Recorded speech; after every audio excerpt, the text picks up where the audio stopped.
Good evening, everybody. Hell's Unicorn here once again.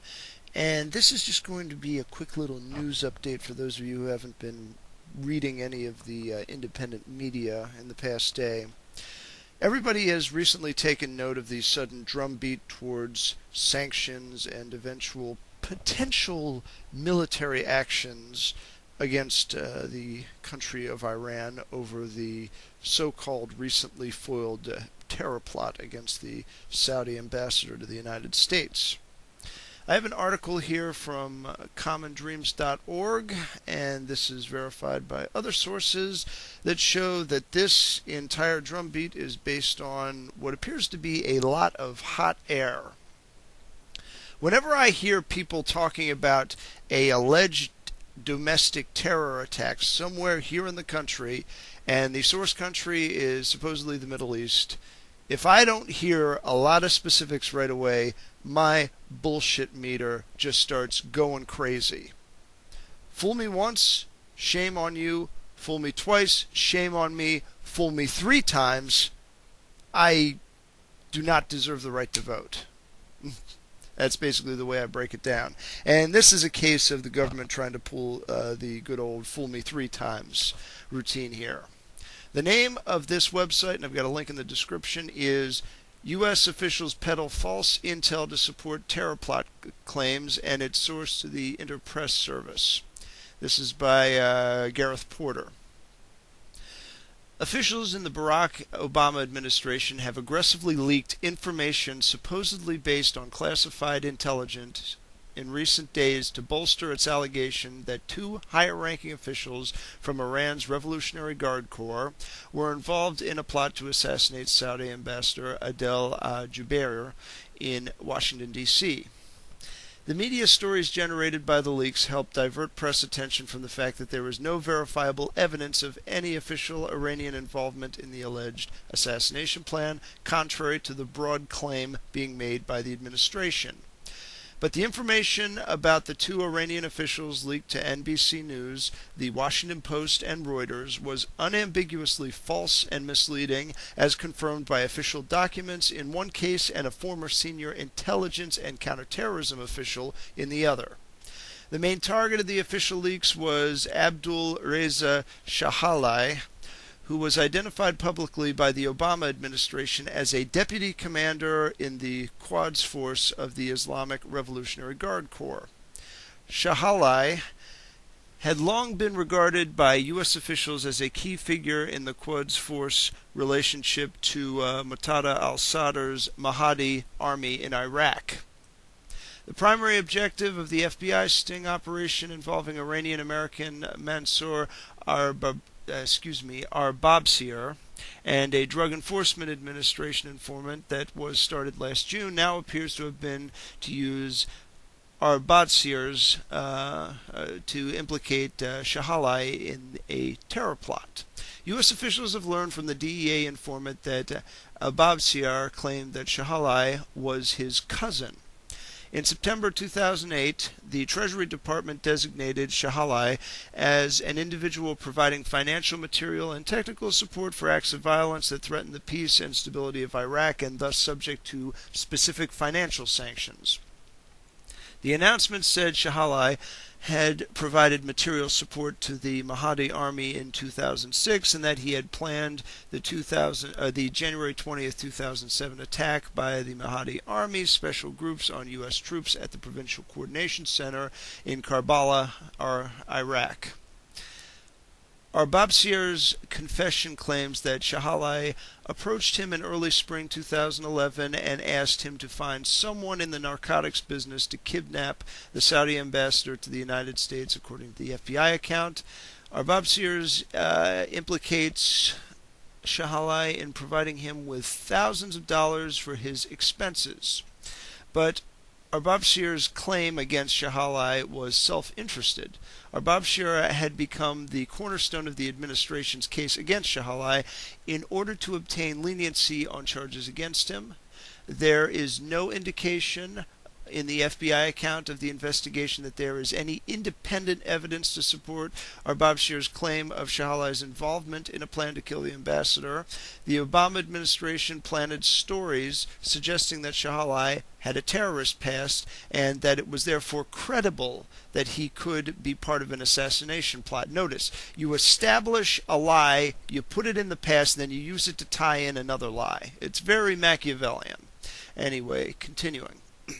Laying the foundation for press stories on the theme, the Treasury Department announced Tuesday that it was sanctioning Shahalai along with Arbabshir and 3 other Quds force officials, including the head of the organization, Major General Qasem Soleimani, for being connected to the assassination plot.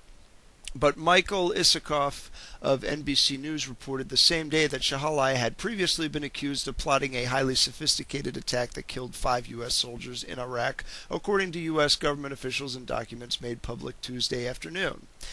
Isikoff, who was called National Investigative Correspondent at NBC News, reported that the Treasury Department had designated Shahalai as a terrorist in 2008, despite the fact that the Treasury announcement of the designation had not used the term terrorist.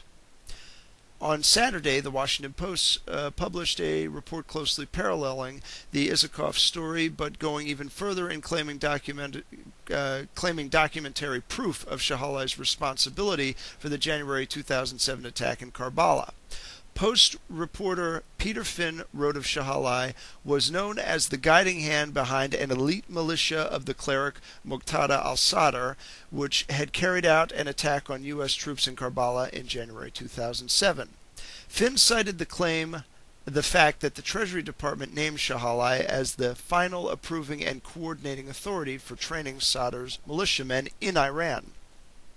That fact would not in itself be evidence of involvement in a specific attack on U.S. forces. On the contrary, it would suggest that he was not involved in operational aspects of the Mahdi army in Iraq. Finn then referred to a 22-page memo that detailed preparations for the operation and tied it to the Quds force. But he didn't refer to any evidence that Shahalai personally had anything to do with the operation. In fact, U.S. officials acknowledged in the months after the Karbala attack that they had found no evidence of any Iranian involvement in the operation. Talking with reporters about the memo on April 26, 2007, several weeks after he had been captured, General David Petraeus conceded that it did not show that any Iranian official was linked to the planning of the Karbala operation. When a journalist asked him whether there was evidence of Iranian involvement in the Karbala operation, Petraeus responded, "No, no, no. We do not have a direct link to Iran involvement in that particular case."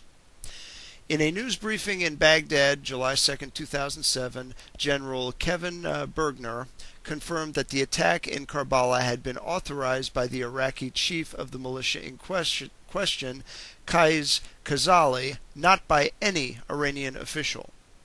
Colonel Michael X. Garrett, who had been commander of the U.S. 4th Brigade combat team in Karbala, confirmed to this writer in December 2008 that the Karbala attack was definitely an inside job.